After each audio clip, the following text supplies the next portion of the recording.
Hello guys, तो आपका हमारे चैनल में बहुत बहुत स्वागत है। आज मैं आपको एलाइन कुर्ती की कटिंग बताने वाली हूँ।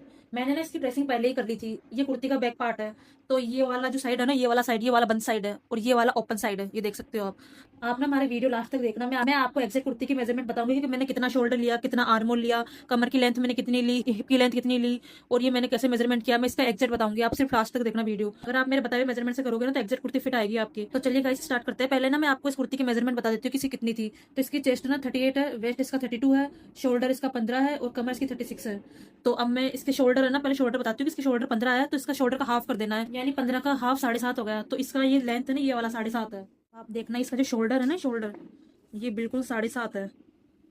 क्योंकि मेरा शोल्डर 15 है तो 15 का हाफ 7.5 हो गया, तो हम इसका शोल्डर 7.5 ले लेना है। बंद के साइड से 7.5 लगाना है, निशान यहाँ लगा लेना है। और इसका आर्मोल मैंने 7 लिया है। ज्यादातर पतली लड़कियों के आर्मोल 7 ही आते हैं। अगर कोई लड़की मोटी हो या ज्यादा चेस्ट हो, आर्मोल में ज्यादा फेट हो, तो उनके हम 7.5 भी ले सकते हैं, लेकिन ज्यादातर लड़कियों के 7 ही आता है। अब देख सकते हो गाइस, मैंने ना इसका ना चेस्ट 12.25 लिया है। अब मैंने 12.25 कैसे लिया है ये मेजरमेंट मैं आपको बताती हूँ। तो इसका चेस्ट ना 38 था, तो मैं इसमें +3 कर रही हूँ। 38 में +3 करने पर 41 आता है, क्योंकि हमें ब्लाउज की तरफ फिट नहीं बनाना, हमें थोड़ा लूजिंग कुर्ता लूजिंग होता है ना, थोड़ा लूज बनाना है कुर्ता। तो 41 हो गया। अब मैं 41 में +8 कर रही हूँ तो 49 हो गया। अब 49 में आप 4 का भाग दे देना तो 12.25 आ जाएगा। ब्लाउज की कटिंग मैं ऐसे ही करती हूँ इसी मेजरमेंट के साथ, और मैं कुर्ती भी इसी मेजरमेंट के साथ काट रही हूँ, तो आप भी ऐसे ही काट लेना जैसे मैं बता रही हूँ। मैं दोबारा रिपीट कर देती हूँ कि 38 तो मेरा चेस्ट था, +3 उसमें कर दिया लूजिंग के लिए, इक्वल्स टू 41 हो गया। 41 में +8 कर रही हूँ मैं और इक्वल्स टू 49 हो गया। 49 में 4 का भाग दे रही हूँ तो 12.25 आ गया। अब 12.25 आया तो उसमें 1.5 इंच की मार्जिन है, आपको 1.5 इंच की मार्जिन अलग से नहीं लगानी है। ये देखो, ये 12.25 है हमारा पूरा का पूरा, आपको वीडियो में अच्छे से दिख रहा होगा। तो 12.25 में जो यहाँ नहीं, 1.5 इंच की इसी में ही है। ये 12.25 यहाँ आ रहा था, 1.5 इंच की मार्जिन ये हो गई। अब मैं इस आर्मोल की गोलाई मैंने कैसे लगाई है कि मैंने ये आर्मोल 7 ले लिया, ये 12.25 ले लिया। अब ये जो ये कोना है ना, कोना यहाँ से मैंने 1.5 इंच ले लिया। ये देखो आप, ये यहाँ से बैक की कटिंग बता रही हूँ मैं भी। तो बैक यहाँ 1.5 इंच ले लिया। आप हर ब्लाउज में भी मैं ऐसे 1.5 इंच लेती हूँ बैक में, और कुर्ती में भी मैं 1.5 इंच लेती हूँ बैक में। ये फिक्स मेरा मेजरमेंट फिक्स रहता है कि 1.5 इंच पीछे में फिक्स ही लेती हूँ। अब यहाँ पे 1.5 इंच यहाँ निशान ले लिया और इसको मैंने यहाँ पे ऐसे गोलाई दे दी अच्छे से। गोलाई देने में आपको थोड़ी दिक्कत आएगी शुरू शुरू में, अगर आप बिगनर हो। आपने न्यूज़पेपर में थोड़ी गोलाई देने की प्रैक्टिस कर लेना, तो आपकी आदत हो जाएगी, फिर थोड़ी गोलाई से इधर दे दोगे आप। देखो, जो मेरे को जैसे आ रहा है ना समझाना, वैसे मैं समझा रही हूँ। अगर मेरे से कुछ भी गलती हो गई ना तो आप मुझसे पूछ लेना कमेंट में कि कैसे क्या करना है। अब मैं आपको ना ये कमर की लेंथ बता रही हूँ। तो ये कमर की लेंथ हमें 14 लेनी है, 14। यहाँ पे मैं निशान लगा देती हूँ, आपको दिख जाएगा। ये दिख गया, देखो दिख गया ना, निशान लगा रही हूँ। अब मैं ये जो मेजरमेंट है ना, ये जो मेजरमेंट, ये वाली, ये मेजरमेंट मेरी कमर है ना 32 है। 32 मेरी कमर है, उसमें +3 लूजिंग का लेना है और +3 लेने के बाद 35 हो जाएगा। और 35 में ना मैं 4 का भाग दे दूंगी, तो 4 का भाग देने पर 8.75 आएगा। 8.75 में अलग से हमें 1.5 इंच का मार्जिन ऐड करना है। पूरा टोटल 10.25 हो गया, प्लस 1.5 इंच का मार्जिन समेत। ये देख लो, ये मेरा पूरा 10.25 है। आपको शायद इसमें से अच्छे से नहीं दिख रहा होगा, लेकिन मेरे मेजरमेंट के हिसाब से इतना ही आ रहा है। अब ये जो कमर होती है ना हमारी, जहाँ पे अपनी चौक्स बनते हैं, ये जो कमर होती है जहाँ से हमारा हिप स्टार्ट होता है ना, वही कमर है। तो ये कमर जब तक 21 लेता है, ये मैंने 21 ले लिया है कमर 21।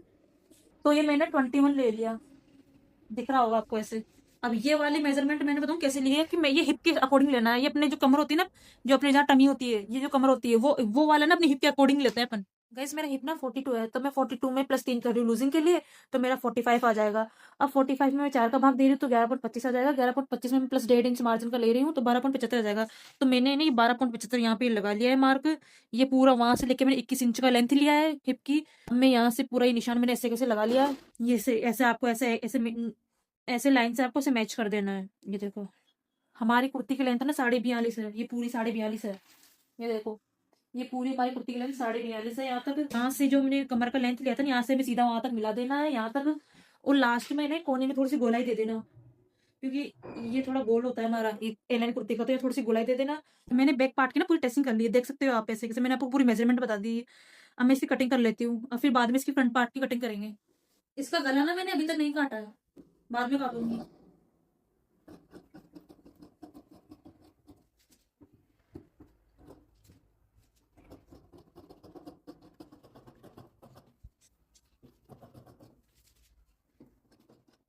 मैं ना नेक में कॉलर लगाऊंगी बैक में। ये मैंने ना इसका गला 3/2 ले लेती हूँ। 3/2। ये 3/2 मैंने इसका ये ऐसे गोलाई दे दी मैंने, ऐसे मैंने इसे गोलाई दे दी इसकी, देखो। क्योंकि मैं इसमें पीछे कॉलर लगाऊंगी तो मैं इसकी 3/2 ले रही हूँ, इसकी नेक ले रही हूँ बैक में। कॉलर का वीडियो मैं अलग बनाऊंगी ताकि मैं उसको डिटेल में आपको समझा सकूँ। मैं नेहरू कॉलर बनाऊंगी, ये अभी ज़्यादा लंबा वीडियो हो जाएगा इसलिए मैं इसमें नहीं बता रही हूँ। मैं डिस्क्रिप्शन में इसकी लिंक दे दूंगी नेहरू कॉलर की, तो आप वहाँ पे देख लेना। तो गाइस मैंने ना फ्रंट का पार्ट काटने के लिए इसके ऊपर मैंने बैक पार्ट का रख दिया है, ऐसे कैसे बैक पार्ट रख के कटिंग कर लेंगे। बस इसमें इतना डिफरेंस होता है कि बैक का ज़्यादा आर्मोल करता है और फ्रंट का थोड़ा कम आर्मोल करता है। तो बस मैं वहाँ ध्यान रखूंगी, मैं ये बता दूंगी आपको। बाकी ये सब तो है ना बिल्कुल एग्जैक्ट काटना है, तो मैंने इसको रख के ही काट लिया था।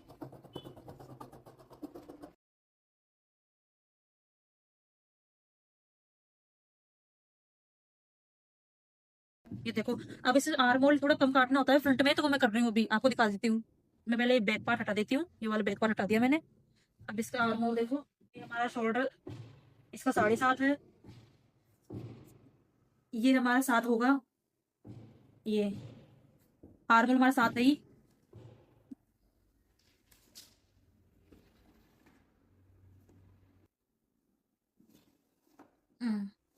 ये मैंने वही चेस्ट के निशान लगा लिए, वही आर्म होल का निशान लगा लिया। ये हमारा 7.5 तो मैंने कटिंग किया था वही है, ये 7 मेरा आर्म होल है ही। अब इसमें क्या होता है, जैसे मैंने यहाँ 1.5 इंच लिया है ना ये वाला बैक पार्ट में, वो 1.5 इंच नहीं लेना, इसमें आधा इंच लेना होता है। ये जो ये कॉर्नर है ना, कॉर्नर यहाँ से लेके मैं अंदर की तरफ आधा इंच मार्क लगा रही हूँ। ये अंदर की जो मार्क मार्क लगा रही है, ये देखो, ये अंदर की तरफ मार्क लगा रही हूँ आधा इंच। ऐसे ये ऐसे तिरछा मिलाना है, ये तिरछा, ये देख लिया आपने। ये थोड़ा सा आधा इंच अंदर लेना है, ये वाली जो लाइन की चीज है ना उससे थोड़ा आधा इंच अंदर लेना है और उसको यहाँ मिला देना है।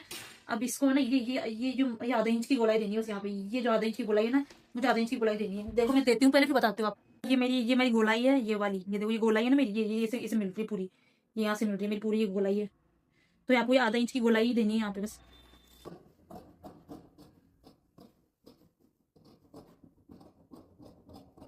इसमें आगे मैं प्लेकेट बनाऊंगी फ्रंट में, यहाँ पे नेक नहीं काट रही अभी क्योंकि मैं प्लेकेट बनाऊंगी, तो उसकी कटिंग मैं अगले वीडियो में बताऊंगी। ये मैं एलन कुर्ती की कटिंग बता दिया मैंने, आप देख रहे हो पूरा अच्छे से मेरा फ्रंट और बैक पार्ट कट गया है। तो आपको हमारा वीडियो अच्छा लगा तो हमारे चैनल को लाइक एंड सब्सक्राइब कर देना।